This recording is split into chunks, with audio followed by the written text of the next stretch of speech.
नमस्कार मित्रों, अयोध्या दर्पण में आपका स्वागत है।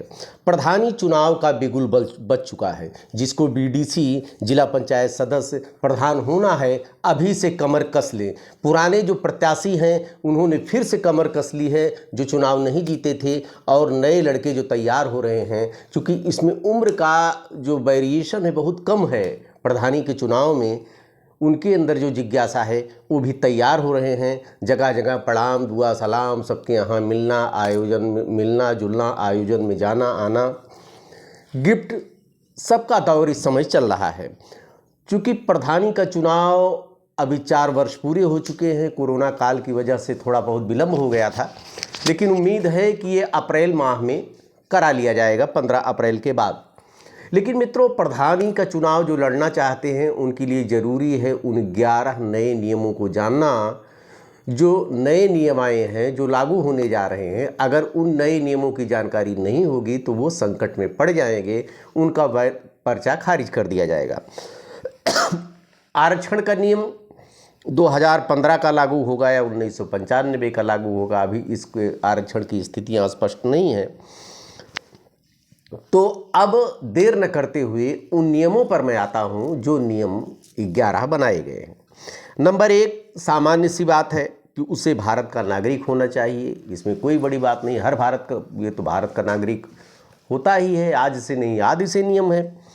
उसे गांव की वोटर लिस्ट में उसका नाम होना चाहिए। देखिए, खेला असली यहीं होता है। जो आपके विरोधी हैं वो आपका नाम वोटर लिस्ट से कटवा देते हैं, या किसी भी तरह से व्यवधान उत्पन्न हो जाएगा। उसके पहले आप जाएं, वोटर लिस्ट में अपना नाम चेक कर लें। अगर आपका नाम किसी भी कारण से कट गया हो तो जा कर के नाम जुड़वा लें। नहीं तो ऐन मौके पे जब पता लगेगा, इधर आप प्रधानी के चुनाव का प्रचार ही करते रह जाएंगे, इधर और ये तकनीकी समस्या अगर बनी रहेगी तो आप संकट में पड़ जाएंगे। इसलिए सभी मित्रों से जो प्रधानी का चुनाव लड़ना चाहते हैं वो जाकर सबसे पहले अपना वोटर लिस्ट में नाम चेक कर लें। उसके बाद है मित्रों उम्र। उम्र का वेरिएशन बहुत कम है, 21 वर्ष। 21 वर्ष के आप होने चाहिए, आप प्रधानी का चुनाव लड़ेंगे। चूँकि अभी नोटिफिकेशन में कितनी उसमें दे दिया जा रहेगा कि इस तिथि तक 21 वर्ष आपका कंप्लीट हो जाना चाहिए।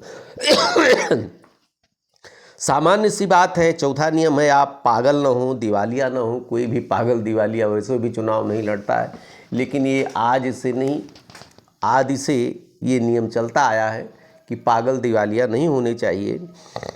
सबसे महत्वपूर्ण 5वां नियम है मित्रों, किसी मामले में सजा याफ्ता नहीं होना चाहिए। यहीं पर देखिए, यहीं पर आपके साथ पक्षपात किया गया है।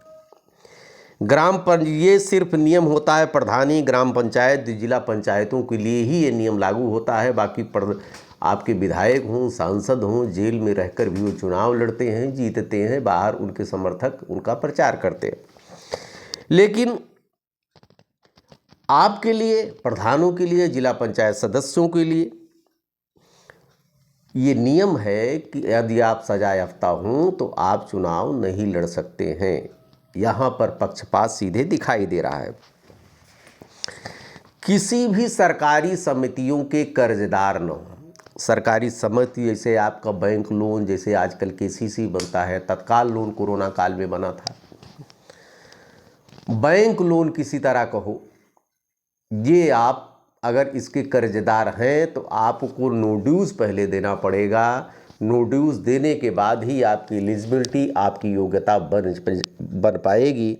इसलिए सबसे पहले अपना प्रचार तो बाद में कीजिएगा, सबसे पहले जितने आपके लोन हों, किसी भी तरह से बकाया हों, उनको आप चुका दें, नो ड्यूज़ ले लें। ये नो ड्यूज़ कागज़ आपका बन जाएगा। आप जाइए, किसी वकील की भी मदद थोड़ा ले सकते हैं, क्योंकि वकीलों से बचिए नहीं। 4 पैसा उनको अगर आप दे देंगे तो आपका पर्चा भराने में और नो ड्यूज़ दिलवाने में जितनी तकनीकी समस्याएं हैं उसको दूर करने में वो आपकी मदद करेंगे। क्योंकि हर आदमी हर चीज़ का एक्सपर्ट नहीं हो सकता है। 1500 रुपये आप खर्च कर देंगे, वो आपके लिए फ़ायदे में रहेगा। एक मित्रों जमानत राशि होती है, वो आरक्षणवार निर्धारित की जा सकती है। अब हो सकता है SC/ST के लिए आरक्षण के उसमें जमानत राशि कम करें, OBC जनरल के लिए अलग करें। हालांकि ये जो हो सकता है 1.5 से 2,000 के बीच में संभावनाएं हैं। हो सकता है SC के लिए 500 भी कर दें। ये एक जमानत राशि आपको देना पड़ेगा प्रधानी का चुनाव लड़ने के लिए, एक बहुत प्रतीकात्मक होता है, वो बहुत बड़ी राशि नहीं है। उसके बाद अभी तो नियम आया नहीं है फिलहाल, लेकिन एक चर्चा है कि 2 बच्चे हों, शादी हो कि ना हो, क्या जिसके 4 बच्चे हैं वो चुनाव लड़ सकता है। अभी तक की हालत ये है मित्रों, 4-5 बच्चे हों, 8 बच्चे हों, आप चुनाव लड़ सकते हैं, लेकिन नया नियम कोई आया नहीं है। इसकी चर्चा है कि जिसके 2 बच्चे हों उन्हीं को चुनाव लड़ाया जाए, बाकी जो बच्चे हों चुनाव लड़ने से वंचित कर दिया जाए। लेकिन ऐसा अभी कोई नियम आया नहीं है, इस पर इसको नज़रअंदाज कर दें। कम से कम इस बार के लिए तो ऐसा किसी तरह का नियम नहीं आएगा, इसके लिए आप लोग निश्चिंत रहें। अगली बार जो भी नियम बनाएंगे वो बनाएंगे। उसके बाद पहली बार, हाँ, पिछले चुनाव में अगर भाग लिए हों, हारे हों चाहे जीते हों, खैर जो जीता होगा वो चुनाव में कहीं लड़ेगा, वो तो लड़ेगा कुछ दिन बाद लड़ेगा, 1 साल ड्यूरेशन करके, लेकिन उसको अपना पूरा ब्यौरा देना पड़ेगा खर्चे का ब्यौरा बिना दिए आप चुनाव नहीं लड़ सकते हैं। वो आपको देना पड़ेगा। और जो नए चुनाव लड़ रहे हैं उनके लिए खर्चे का कोई सवाल ही नहीं, अभी तो नए लड़ रहे हैं। पहली बार चुनाव लड़ने वाले को भी 11वां नियम है, पहली बार चुनाव लड़ने वाले को भी अपना बकाया चुकता करना पड़ेगा।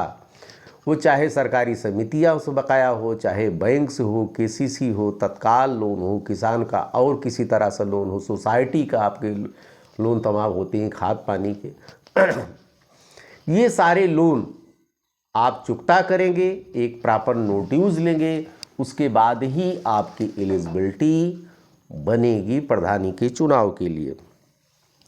अभी रिजर्वेशन की कोई स्पेशल पॉलिसी नहीं आई है, चक्रानुक्रम में चलता है। उसमें जहाँ पर महिलाओं की SC महिलाओं की संख्या ज़्यादा होगी वो SC सीट कर देंगे, जहाँ पे जनरल महिलाओं की संख्या ज़्यादा होगी जनरल कर देंगे। SC जनरल तक में चुनाव लड़ सकता है, लेकिन जनरल केवल अपने में ही रहेगा। OBC भी जनरल में चुनाव लड़ सकता है, लेकिन दुर्भाग्य है हमारे देश का, जो जनरल है, जो सामान्य कैटेगरी का है, वो अपने में ही रहेगा।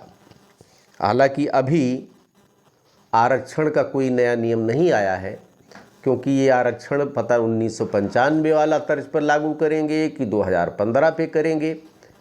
अभी सही जो पूरा प्रॉपर नोटिफिकेशन आ जाएगा तो उसके बाद पता लगेगा। पिछली बार 15 अप्रैल के बाद चुनाव हुए थे, लग रहा है कि वही स्थितियां अब की भी बन रही हैं। 15 अप्रैल के बाद चुनाव होगा, एक हफ्ते के उसका जो होता है पर्चा भरा जाता है, तो नामांकन एक डेढ़ हफ्ते के अंतर रहेगा। 3 चरणों में नामांकन होंगे, उसी में चुनाव होगा। मित्रों, आप अगर प्रधानी के चुनाव के इच्छुक हैं तो अभी से कमर कस लें। ये जितने कागज हैं, 11 बिंदु जो बनाए गए हैं, इन सारे बिंदुओं को सही से जांच पड़ताल करने के बाद पेपर अपना कंप्लीट कर लें, जिससे आपको आने वाले समय में प्रधानी के चुनाव का नामांकन करने में किसी भी तरह की समस्या न हो। देखते रहिए अयोध्या दर्पण। ढेर सारी शुभकामनाएं आपको। धन्यवाद।